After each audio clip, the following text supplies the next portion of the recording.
The first time it happened, I didn't notice it right away. It was small, the kind of thing you brush off without thinking about it. Now, I can't stop noticing it. My doctor told me to start writing things down.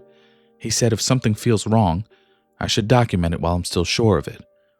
So that's what I'm doing. Because something is wrong, and I can feel it getting worse. Writing this isn't easy. It doesn't come all at once. There are stretches where everything feels clear, like nothing is wrong.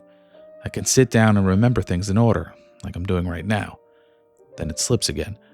Hours pass that I can't account for. Conversations I know I had but can't replay. Names that feel familiar but don't stick. I've been coming back to this, adding to it whenever things line up enough to make sense. I've always lived a pretty structured life. Same routine every day. It makes things easier. The gym is a big part of that. Same place, same days, same time. I don't talk to anyone there. Headphones in, head down, get through it and leave. A few months ago, about halfway through my workout, someone tapped me on the shoulder. I turned around and saw a guy about my age already talking.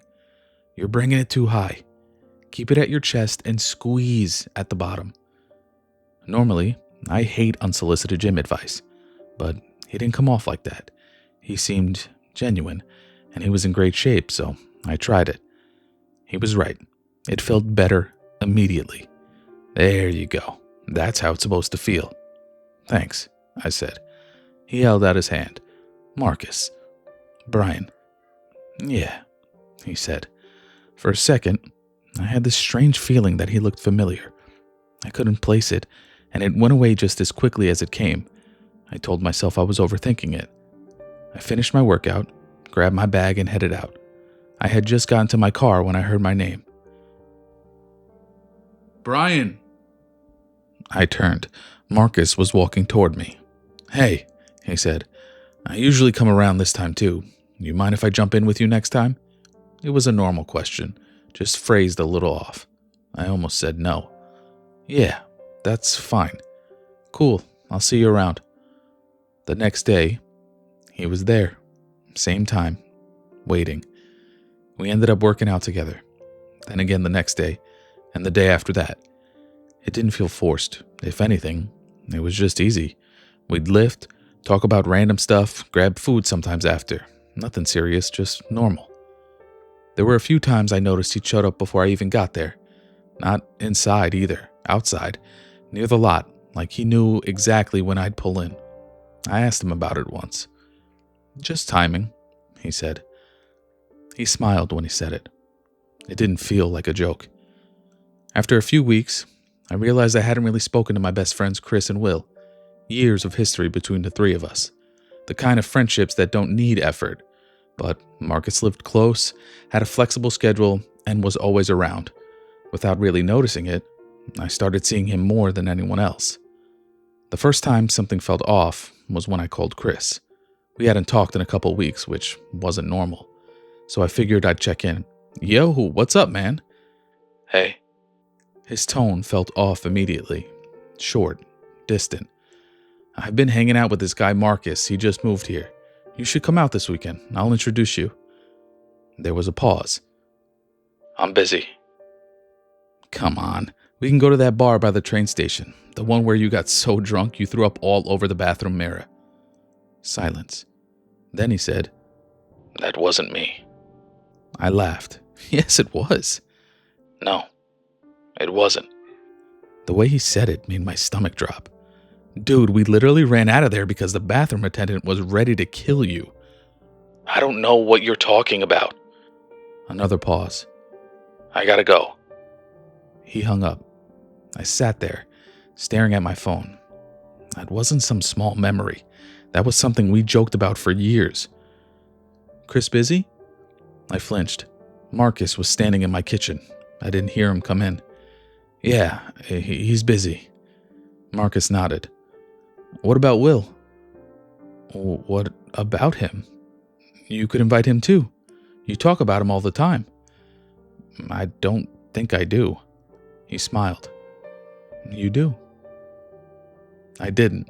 I had no reason to mention Will. Will works nights. and we barely talk during the week because of it. When he's at work, he usually doesn't have service. Most of our conversations happen when he's off. He's one of my closest friends, but he's not someone I randomly bring up. Marcus shouldn't have known who he was. After Marcus left, I tried texting Will. The message didn't go through, but that didn't immediately worry me. That happens all the time when he's working. So I searched for him on social media instead. His profile came up, and everything about it felt wrong. It was him. Same name, same face. But he wasn't alone. He had his arm around a woman. 2 kids standing in front of them. I stared at it, trying to make sense of it. I clicked into his profile and saw more pictures. Vacations, family photos, a house. Captions about his wife, his kids. None of that made any sense. Will lived in a studio apartment a few blocks away. He could barely talk to a woman without getting awkward. He and Chris were my closest friends. And now Chris didn't remember something that definitely happened, and Will had a life that didn't belong to him. My head was starting to hurt, and I needed to speak to someone reliable, so I called my brother. Straight to voicemail. I called again. Same thing. My brother always had his phone on him. This was strange. So I called my mom. She picked up on the first ring. Brian? Mom, you okay? Oh, thank God. We've been trying to reach you. What do you mean? We've been calling you for days. You haven't answered anything. I haven't gotten anything. She sounded shaken. Brian, we were about to call the police. Nothing about that made sense.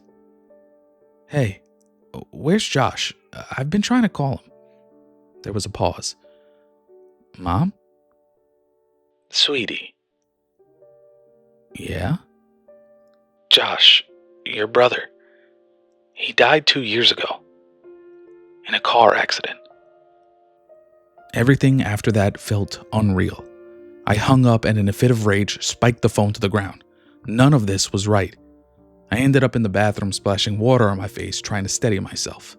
Then I looked up, and something about my reflection felt wrong. At first, I couldn't place it. It was me, but not quite. My face looked older. There were marks I didn't recognize, small scars I had no memory of getting. I leaned in closer trying to make sense of it. It didn't change. Before I even realized what I was doing, I swung. My fist shattered the mirror. Glass cracked and fell into the sink and onto the floor. Pain hit a second later, sharp and real. Blood started pouring from my knuckles almost immediately. I stumbled back and slid down against the wall, staring at the broken pieces. I didn't know what else to do. So I called Marcus. He picked up immediately. I need you here. Something's happening. I'm already on my way. He got there fast. Too fast. I told him everything. Chris, Will, my mom, my brother. He listened without interrupting. When I finished, he looked around my apartment for a moment.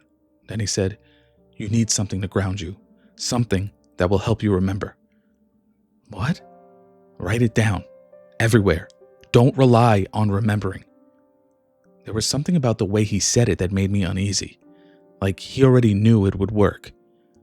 We went out and got sticky notes. Came back and started writing everything down.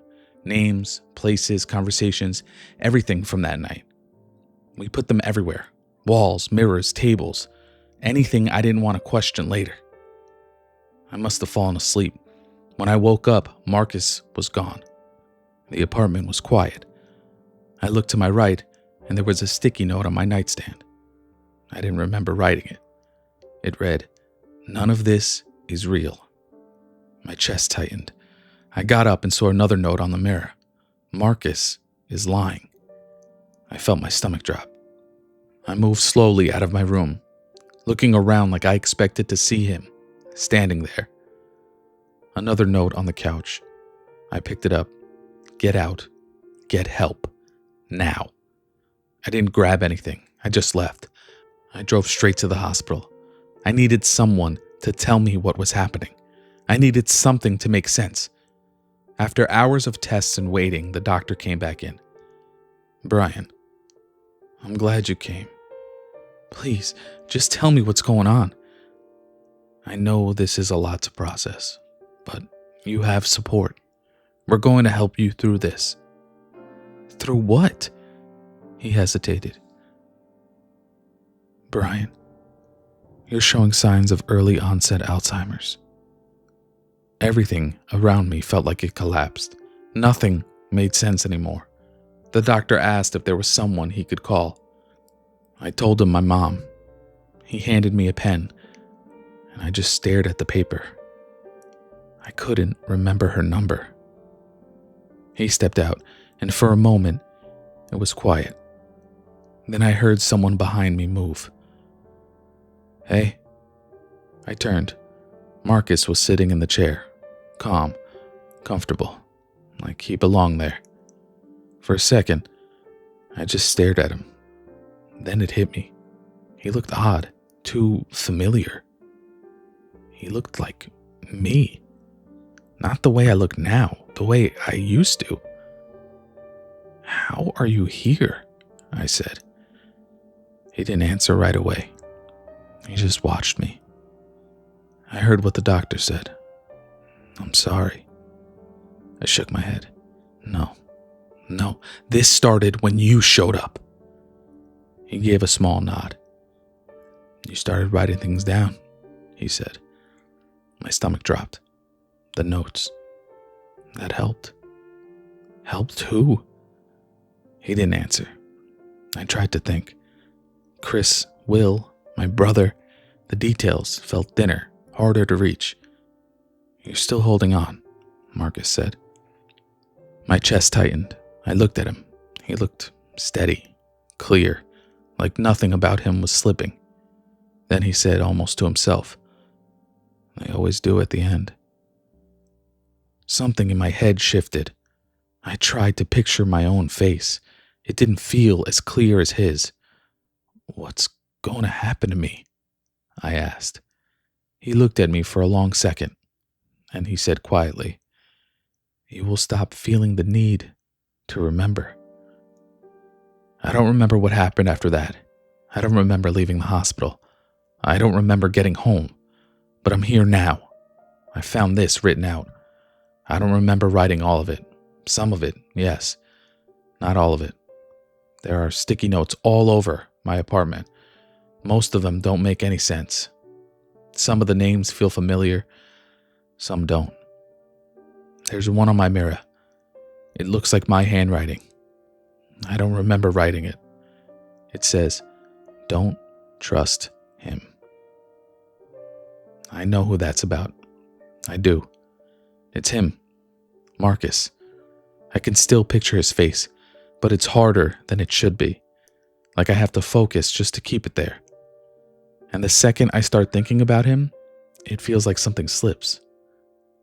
I don't think I have much time left where this still makes sense. If you're reading this, write things down. Don't wait. Because once it starts, you don't notice what you're losing. You only notice what's left. If you enjoy this story and want to hear more like it, subscribe.